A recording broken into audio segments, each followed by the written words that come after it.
तो कैसे हो मेरे दोस्तों, राधे राधे आप सबको। आज हम बात करने वाले हैं जो अभी कल हमारी एमपीसी मीटिंग हुई है, मॉनेटरी पॉलिसी कमेटी की जो मीटिंग हुई है उसके अंदर दोबारा से जो रेपो रेट है उसको अनचेंज रखा गया 6.5% पे। तो उसी के बारे में हम देखते हैं कि हम क्या डिस्कशन उससे कर सकते हैं। आपके अंदर भी अगर आपके मन में भी कोई पॉइंट्स हो तो do let me know in the comment section, या फिर कूल स्कूल पे टेलीग्राम पे आप मुझे बता सकते हो।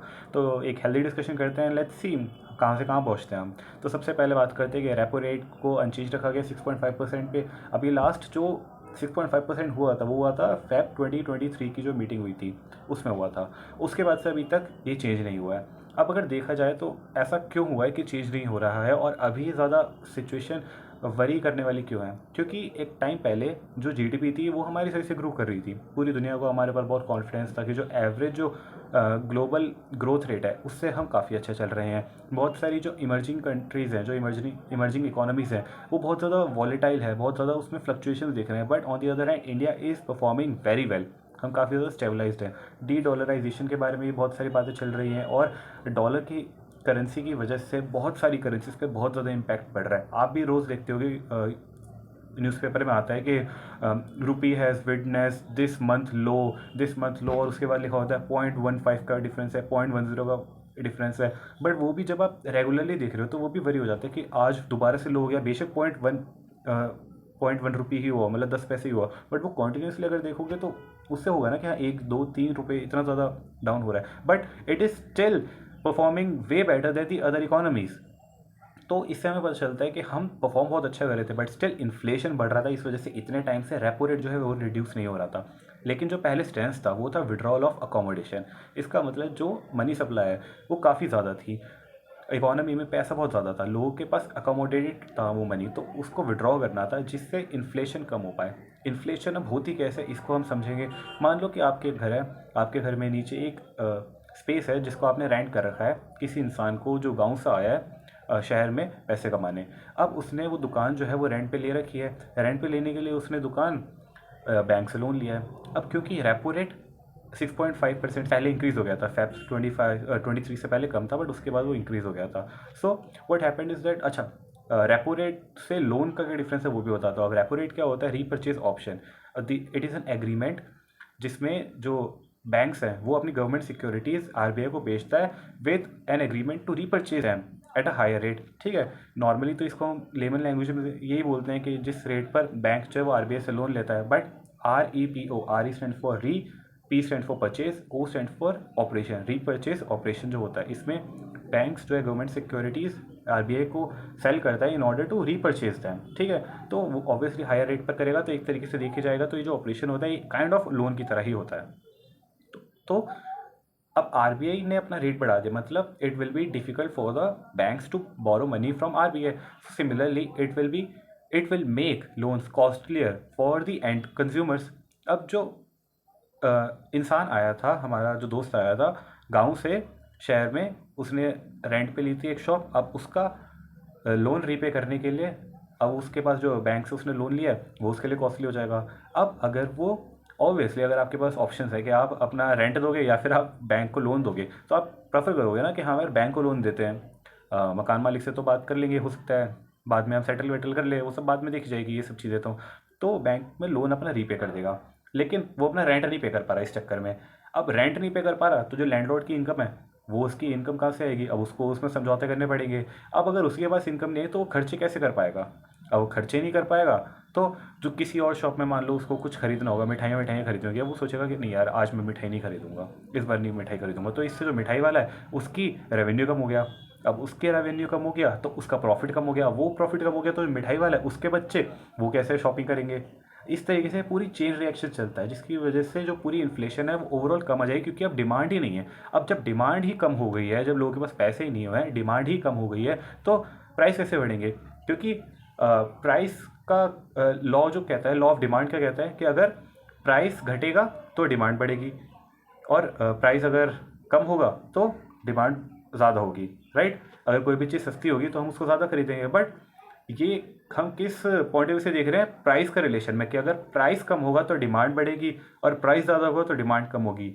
तो ये इन्वर्स रिलेशन चलता है। बट अगर हम डिमांड के पॉइंट ऑफ व्यू से सोचें कि अगर डिमांड ही लोग कम कर रहे हैं तो चीज़ों का प्राइस भी कम हो जाएगा।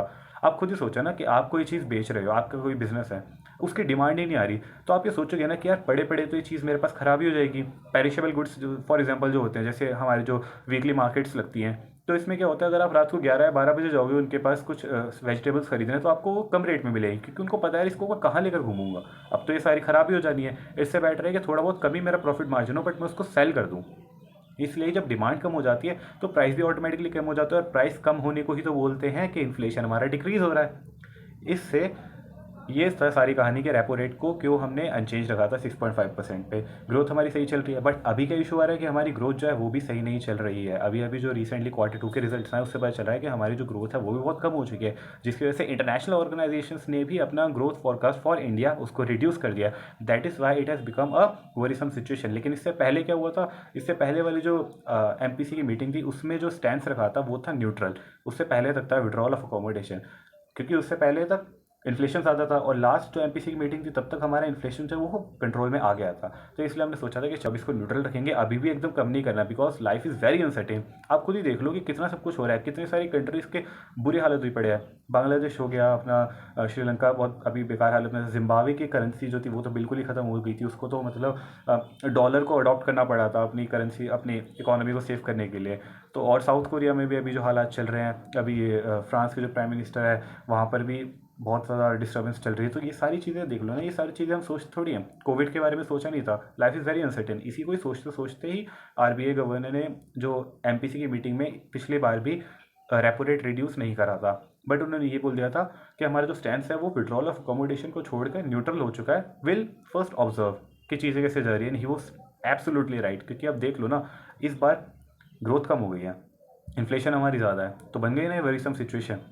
अगर यही पहले कर देते तो सिचुएशन और भी ज़्यादा बेकार हो सकती थी। तो अब ये तो हमें पता है कि हाँ भाई अभी चीज़ें आउट ऑफ द हैंड्स हो सकती हैं, अभी तो ये बिल्कुल एक फर्स्ट हमें आइडिया मिला है। इस चीज़ से मैं एक और चीज़ बताना चाहूँगा कि लास्ट टाइम इन्फ्लेशन जो राइज हुई थी उसका भी मेन जो कंट्रीब्यूटर था वो था food inflation, which could be the outcome of monsoon season की वजह से। अब क्योंकि मानसून सीजन अब जा चुका है तो होपफुली जो फूड इन्फ्लेशन है वो भी थोड़ा कम हो जाएगा, होपफुली जो ओवरऑल इन्फ्लेशन है वो भी थोड़ा कम हो जाएगा। बट अभी भी सिचुएशन जो है वो वरीसम है, क्योंकि GDP को भी तो हमें ग्रो करना है, सिर्फ इन्फ्लेशन अकेला तो नहीं देखना है। अब GDP को ग्रो करने के लिए कल के न्यूज़पेपर में वी आनंद नागेश्वरन सर जो हमारे चीफ इकोनॉमिक एडवाइज़र हैं, उन्होंने जो हमारी कंपनीज है, प्राइवेट प्लेयर्स हैं, उन सबको बोला था कि आप जो अपने एम्प्लॉयज़ को कम सैलरी देते हो that is not good, that is not going to help the economy. आपको सैलरीज बढ़ानी पड़ेंगी, बिकॉज आप अगर देखो तो हमारे पूरे इंडिया की जो 50% वेल्थ है that is in the hand of top 1% people only. And if you become a probationary officer in any of the public sector banks, then you are already in the top 10% bracket of the whole economy. तो इससे क्या पता चल रहा है हमें, इसको बोलते हैं इनकम अनइक्वली डिस्ट्रीब्यूटेड। इसका एग्जैक्टली मुझे वर्ड याद नहीं आ रहा, बट सही से डिस्ट्रीब्यूटेड नहीं है ना ये इनकम।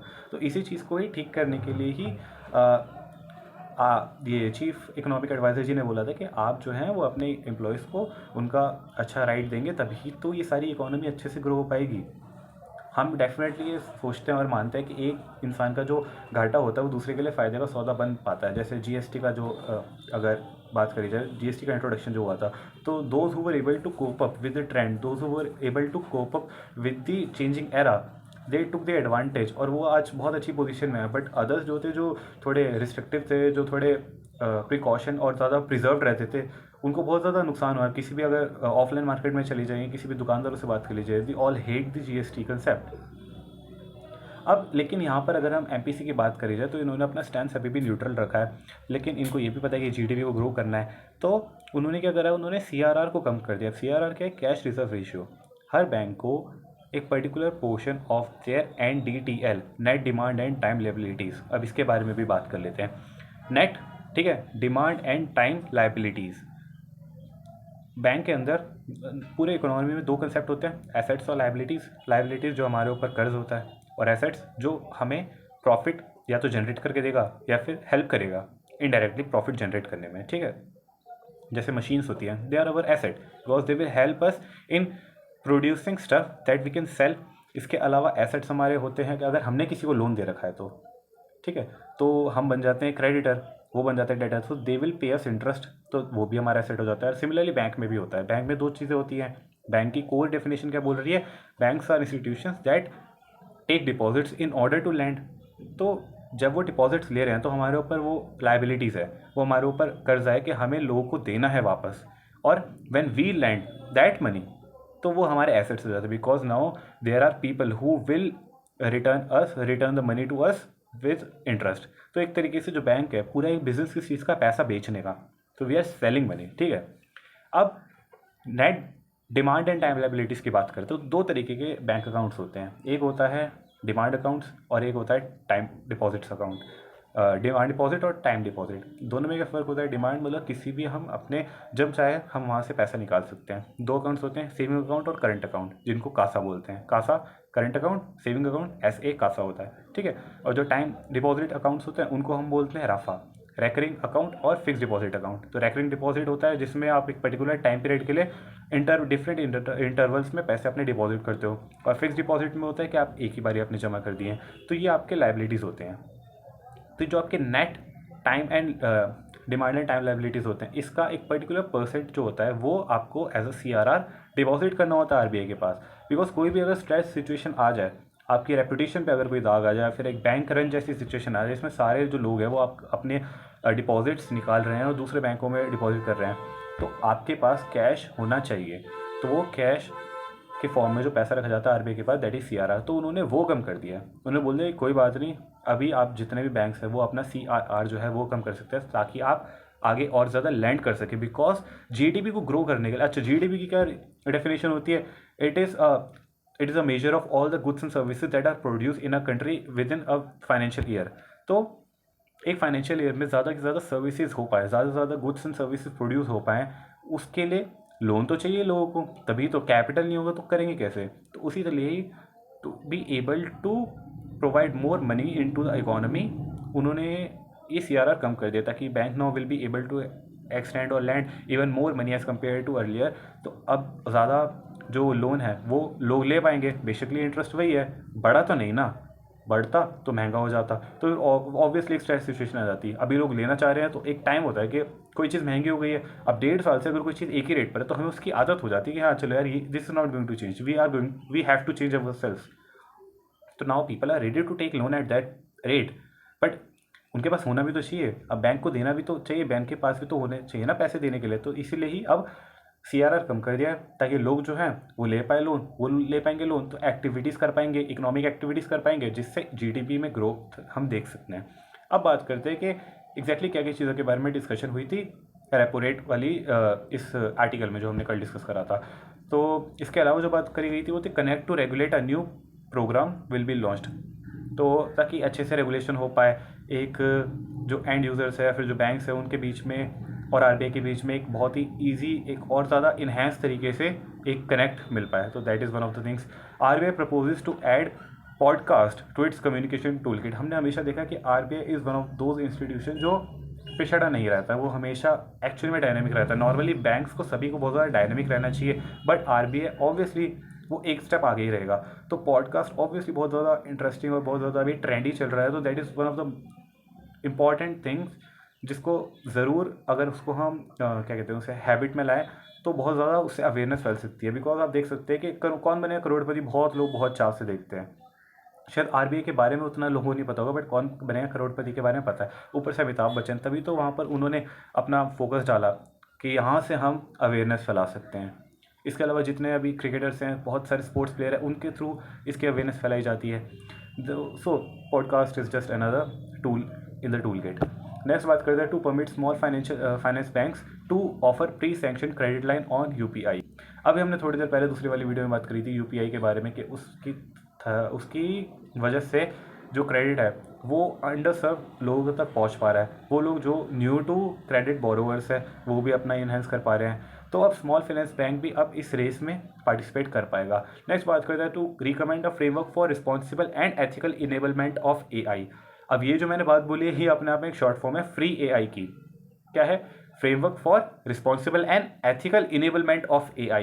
क्योंकि AI से डेफिनेटली बहुत सारी चीज़ें बचती हैं। जैसा कि अगर मैं बात करूँ कि इससे फ्रॉड्स को आप कैसे ज़्यादा प्रिवेंट कर सकते हो, तो फ्रॉड्स प्रिवेंट करने के लिए और मनी लॉन्ड्रिंग प्रिवेंट करने के लिए मैं आपको पहले बता दूँ कि मनी लॉन्ड्रिंग क्या होती है, फाइनेंशियल टेररिज्म क्या होता है।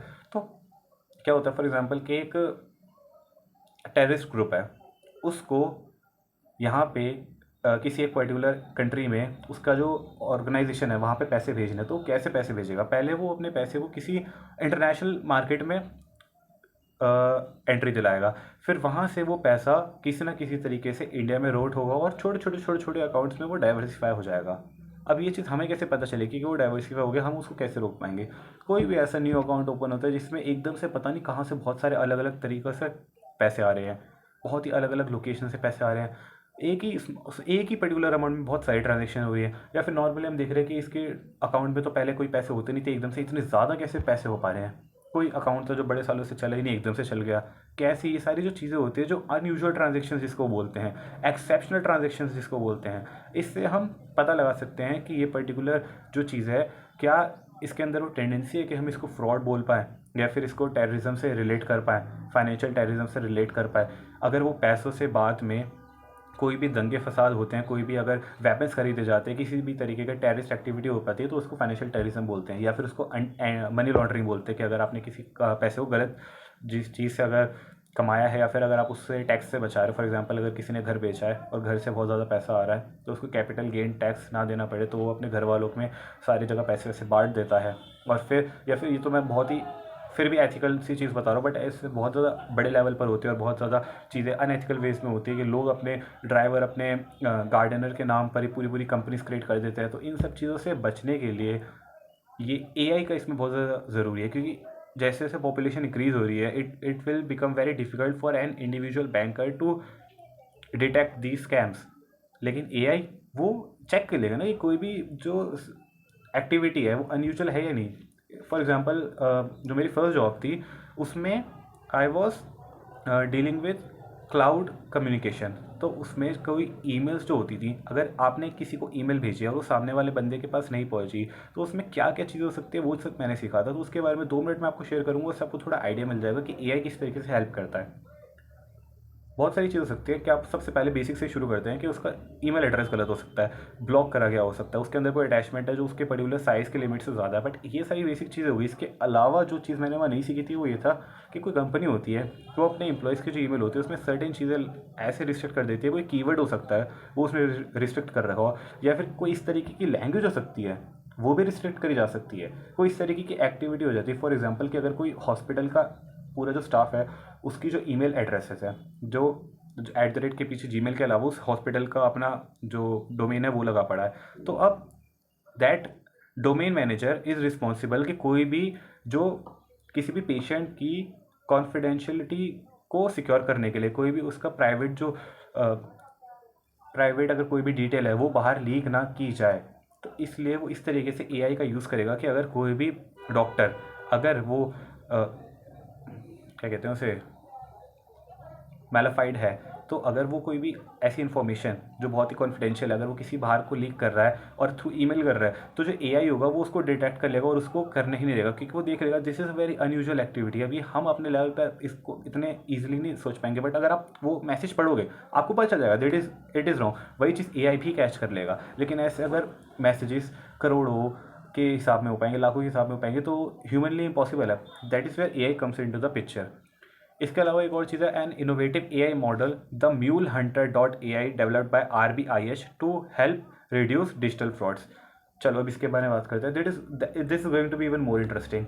तो सबसे पहले तो ये जानते हैं म्यूल हंटर .ai को लॉन्च किया गया RBIH के द्वारा, रिजर्व बैंक इनोवेशन हब। और ये जो है कि प्राइवेट एंटिटी है, ये सब्सिडरी है आरबीआई की, but it is a private entity. ठीक है, जिस तरीके से एसबीआई कार्ड्स जो है एसबीआई की है, but it is a private entity.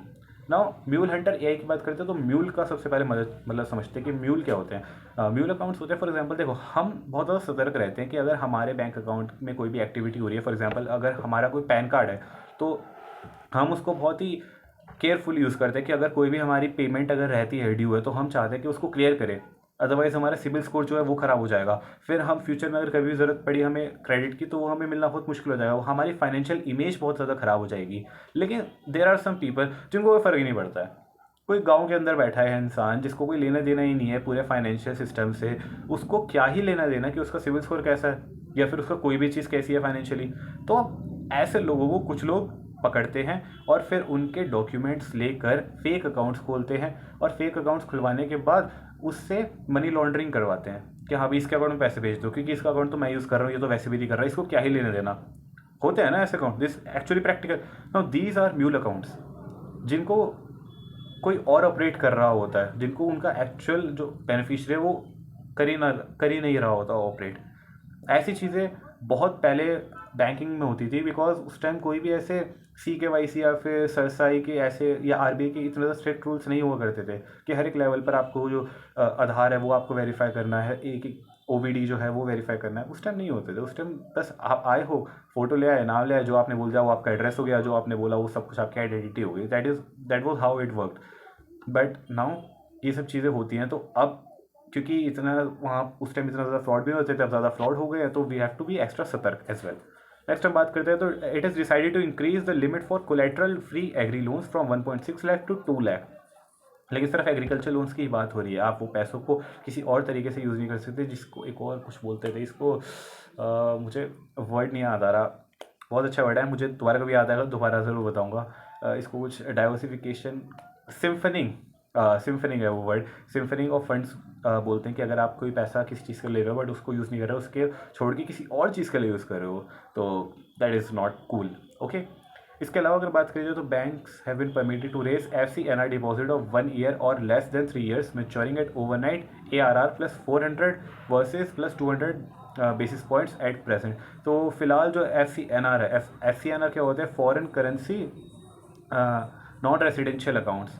तो फॉरेन करेंसी में ये जो डिपॉजिट्स होते हैं ये हमारे बैंक अकाउंट्स में होते हैं, और इसमें ये जो आप फॉरेन करेंसी में जब डिपॉजिट कर दो तो ये एक फिक्स डिपॉजिट होता है, तो इस पर जो रेट ऑफ इंटरेस्ट है वो बढ़ाने की बात करी गई, ताकि हमारा जो फॉरेन एक्सचेंज रिजर्व्स है वो ज़्यादा हो। जब हम ज़्यादा उस पर इंटरेस्ट देंगे तो it will be attractive for others, जो फॉरेन जो रेमिटेंसेस का जो फॉरेन रेमिटेंसेस सॉरी जो फॉरेन लोग हैं वो चाहेंगे कि हम अपना जो पैसा है वो इंडिया के अकाउंट्स में स्टोर कर पाए, because that is what happens. अगर आप RBI का देखोगे ना, तो इस बार का जो प्रॉफिट था वो बहुत तगड़ा था। उसका one of the reason was that कि RBI ने अपना जो इन्वेस्टमेंट था वो US फेड में कर रखा था, जो फेडरल रिजर्व है, जो US का जो वहाँ का सेंट्रल बैंक है, तो वहाँ पर उन्होंने इन्वेस्टमेंट कर रखा था, तो वहाँ पर बहुत अच्छा उनको प्रॉफिट मिला, इस वजह से वो उसकी बैलेंस शीट में भी फ़र्क पड़ा। सिमिलरली अगर कोई चाहता है कि वो भी अपनी बैलेंस शीट सुधार पाए, तो वो भी चाहेगा कि वो इंडिया में बैंक्स में FCNR अकाउंट्स में अपने पैसे जमा कर सके। इसीलिए ही, और उससे हमें क्या फ़ायदा मिलेगा, हमें ये फ़ायदा मिलेगा कि हमारे पास फॉरेन करेंसी आ जाएगी, तो हमें फॉरेन करेंसी खरीदनी नहीं पड़ेगी, बिकॉज जब आप चीज़ खरीदोगे तो उसकी डिमांड बढ़ेगी ना, और जब डिमांड बढ़ेगी तो किसी और चीज़ की डिमांड घटेगी। तो इसीलिए ही जब आप US डॉलर्स खरीदोगे तो US डॉलर्स की वैल्यू भी बढ़ेगी, और उसी की कंपैरिजन में रुपये की वैल्यू डाउन भी होगी, है ना। तो उस चीज़ को भी हमें ध्यान रखना है कि हमें खरीदने की ज़रूरत ना पड़े, लोग खुद हमारे पास फॉरेन एक्सचेंज डिपॉजिट कर पाए, और उससे हमें क्या पड़ेगा, हमें क्या फ़ायदा होगा, क्योंकि वो पैसे पड़े हैं उससे हमें क्या मिल रहा है। द पॉइंट इज़ दैट हमारे पास एज अ बैंक, हमारे पास तो लोगों के ही पैसे होते हैं, हम ही तो उसी को आगे लैंड करते हैं। That is how the whole economy works. It's so interesting no. Next बात करें तो अच्छा, MPC के अंदर हम उनके मेंबर्स की बात कर लेते हैं। तो हमें पता है कि 6 मेंबर्स होते हैं, 2016 में बनी थी ये MPC कमेटी, और ये सेक्शन 45Z भी ऑफ RBI एक्ट के तहत बनी थी। इसके अंदर 3 मेंबर्स होते हैं, वो सेंट्रल गवर्नमेंट के होते हैं, और सेंट्रल गवर्नमेंट की साइड से होते हैं, सेंट्रल गवर्नमेंट के नहीं होते, that saying that would be wrong. और जो 3 जो मेंबर्स होते हैं वो RBI के होते हैं, तब ये बढ़िया कॉम्बिनेशन बनता है। तो 3 में से एक जो है वो RBI गवर्नर भी होते हैं, एक्स ऑफिशियो मेंबर होते हैं वो, और उसके अलावा एक डिप्टी गवर्नर होते हैं और एक एग्जीक्यूटिव डायरेक्टर होते हैं। तो गवर्नर साहब तो हैं हमारे, उनके अलावा हमारे बहुत ही हैंडसम MD पात्रा सर हैं, इनके अलावा हमारे वो हैं राजीव रंजन जी हैं जो एग्जीक्यूटिव डायरेक्टर हैं, इनके अलावा सौगाता भट्टाचार्य जी हैं, और एक I guess Ram Singh sir हैं, हाँ राम सिंह सर हैं जो कि प्रोफेसर है DSE के डीन हैं, और नागेश कुमार जी हैं। तो इनमें से नागेश कुमार जी, राम सिंह जी ने ये वोट करा था कि जो रेपो है उसको 2.25 बेसिस पॉइंट से रिड्यूस कर दिया, बट बाकी लोगों ने बोला कि नहीं, लेट इट बी। और बाकी 6 के 6 लोगों ने बोला कि जो स्टैंड है उसको न्यूट्रल ही रखते हैं, बिकॉज लेट्स सी कोई भी अगर अभी, तो ये हमने देखा है कि ये एक हेडविंड हमने झेला है कि हाँ भाई कुछ ना कुछ चीज़ हो सकता है, बट उसको हमें थोड़ा सा एक बार और देखना चाहिए कि चीज़ें अपने आप सॉर्ट आउट हो रही हैं नहीं हो रही हैं, और बहुत ही सोचा समझा डिसीजन होता है। खैर, तो that is all from my side. अगर आपको कोई भी और डिस्कशन या कोई भी और डाउट हो, कोई भी अगर पॉइंट जो ना समझ आया हो, तो उसके बारे में हम डिस्कशन कर सकते हैं। इसके अलावा एक चीज़ थी जो मैं सोच रहा था वो भी आपको बताऊँ, एम एस स्वामीनाथन की जो कमेटी है, एम एस स्वामीनाथन की committee is related to M S P, because अभी मेरे को याद है कि जो 3+3 का ये जो ग्रुप है एम पी सी का, तो इसमें एक तो आर बी आई गवर्नर आ रहे हैं, लेकिन आर बी आई गवर्नर के साथ जो मेरे को लगता है one of the most important person in the financial sector is Nirmala Sitharaman ma'am. तो अभी उनकी रिसेंटली प्री बजट मीट हुई थी फार्मर्स के साथ, तो उसके अंदर फार्मर्स ने जो बोला था कि एम एस स्वामीनाथन कमेटी को अडॉप्ट करना चाहिए, उनके जो रिकमेंडेशंस थे। तो M S Swaminathan committee basically ये बताती है कि नॉर्मली जो अभी का हमारा चीज़ चल रही है, मतलब अभी का जो हमारा फैक्टर है that decides the M S P. सबसे पहले उसके बारे में बात कर लेते हैं। मिनिमम सपोर्ट प्राइस जो है that is given by C A C P, committee for agriculture crops and prices, ऐसे कुछ करके होती है। तो वो जो है एग्रीकल्चर मिनिस्ट्री के अंडर आता है ग्रुप।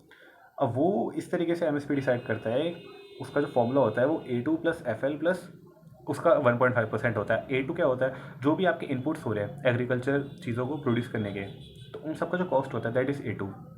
FL क्या होता है, फैमिली लेबर।